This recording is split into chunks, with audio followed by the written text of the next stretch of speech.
Hello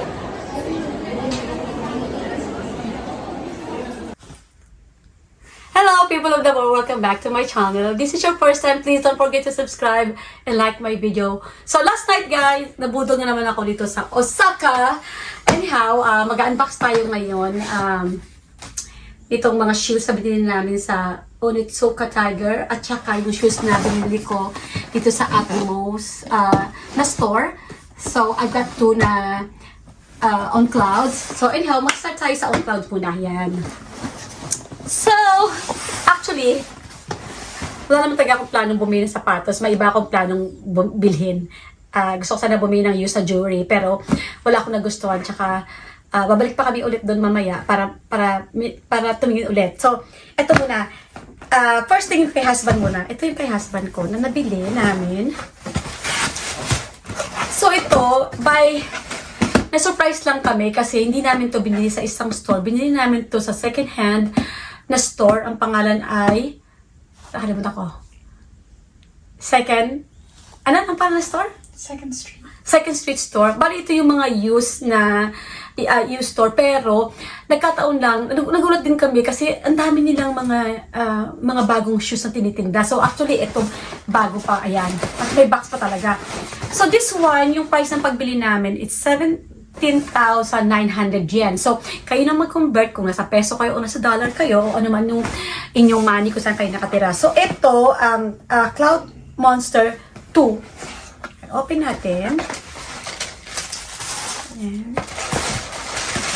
Kay husband to guys. Actually, this is, yung parang running shoes. Pero, ayan siya. Ayan. Dalawa. Ayan. Siyempre, of course, dalawa. And then, yan, sa kanya. Siyempre, hindi patalong beauty ko, kailangan ko rin bumili. So, ayan.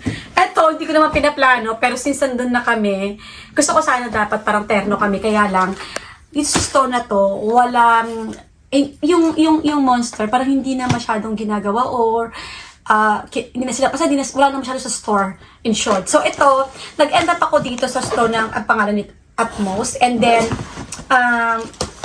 siyempre, sinalstock ako ng isang guy doon na sabi niya, ito yung bago nilang labas na parang this week lang nilabas. And then,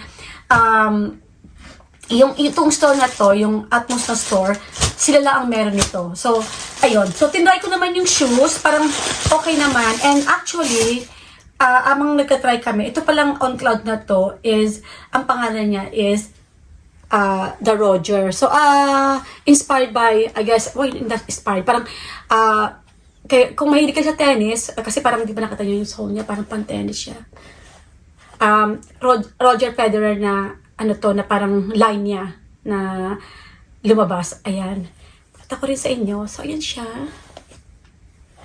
So, tama lang sa akin, kasi, medyo parang wide yung entrada niya, pero tinry ko na kagabi na naglakad ako ng mga 2 hours, so okay naman, nakasurvive naman ako. So ayan siya.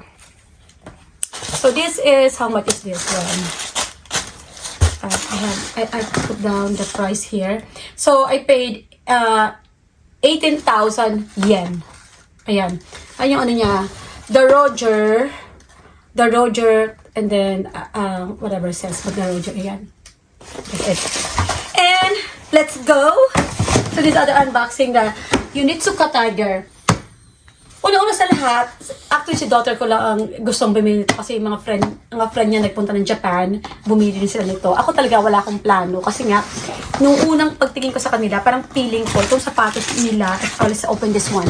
Yung sapatos nila, parang masyadong flat para sa akin. Parang gusto ko yung medyo mataas, like yung sa on-cloud o kaya sa yung ibang shoes, yung alam mo pang walking talaga. So ito yung unang binili ng anak ko nung 2 nights ago. Ito yung unang niyang binili. Ayan. So ang binayad niya is 16,000 yen. Ayan. Ayun yung sinasabi ko guys na flat. Kasi hindi ako pumunta sa store na to, pero nung bumalik kami kagabi, nakita ko na marami pala silang iba pang klase. Ayan. Ito siya. So it's leather, tapos parang rose gold yung line niya dito. Yan. Nasuot na nakahapon. Okay naman daw, hindi sumakit yung paa niya. So, good. So, isa pang, tapos, yesterday, ito yung nabinili niya. na isa pa, 17,000 yen din. Ito yung isa kanya nabili. Ito yung parang signature color talaga ng Onitsuka Tiger. Yan.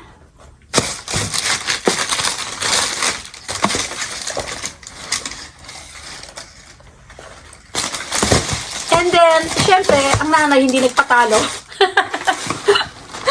Sorry naman, dahil hindi ko nabili mga gusto kong bilhin. So, nung magpunta namin doon, nakita ko na meron din pala silang isang klase na, marami palang, kasi first time ko pumasok talaga sa store na yan. Nakita ko na meron pala sila yung mataas yung mga heel, parang, basta yung pang may edad na sa walking. So, yan. First, ito muna nakita ko. Yan. So, let me see how much is this. This is 17,000 yen. So, depending kung saan kayo nakatira at magkano ang conversion. Ito yung sinasabi ko, guys, na mataas yung, niya, yung heels niya dito. So, tapos meron siyang extra shoelace. And then, kaya ko ito nagustuhan, just to remind lang na parang, kasi gusto ko yung parang reminder na Tokyo Onitsuka, yan. May nakasuot na Tokyo. So, I guess dito lang ginagawa. Baka, ayan, may nakalagay na Tokyo sa loob. Ayan. And then, di pa ako nakontento rito sa sapatos na to. So, hindi ako nakontento. Meron pa kasi isang, actually, daming kulay. So, ayan. So, ito pa isang binili ko rin. The same amount, 17,000 yen. Ito ang ganda, oh. Green na may yellow. Ayan. So, it's the same thing. It's Tokyo Onitsuka. May nakasuot na Tokyo dyan. Yan. Tapos, ang niya, leather. So, I guess, easy lang linisin. Yan. And then, meron siyang kasamang extra shoelace in case na match ng line ng colors if you want. Ayan. So, balik na natin.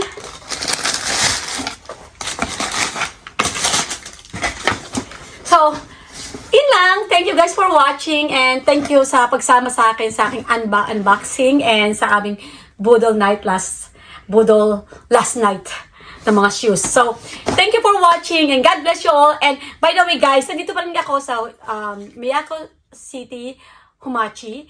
So, medyo malayo siya from kung gusto mo punta sa mga shoppingan. Pero kung 3 kayo, 4 kayo, magka-taxi kayo, I think it's worth it kasi ang taxi namin 1,000 yen to 1,500 yen. Wala masyadong ganap dito. Parang this is business, I guess business area. Wala masyadong ganap. Meron lang 7-Eleven and something. But the hotel itself is komportable ka. So, please watch my room tour nitong hotel na to nung maayos pa. Medyo kaguluhan na ngayon. So, anyway, na-sidetrack na ako. Maraming pong salamat sa pagnood sa aking unboxing at eto lang dami ko nang sinabi. Thank you and see you on my next vlog from Japan. Bye!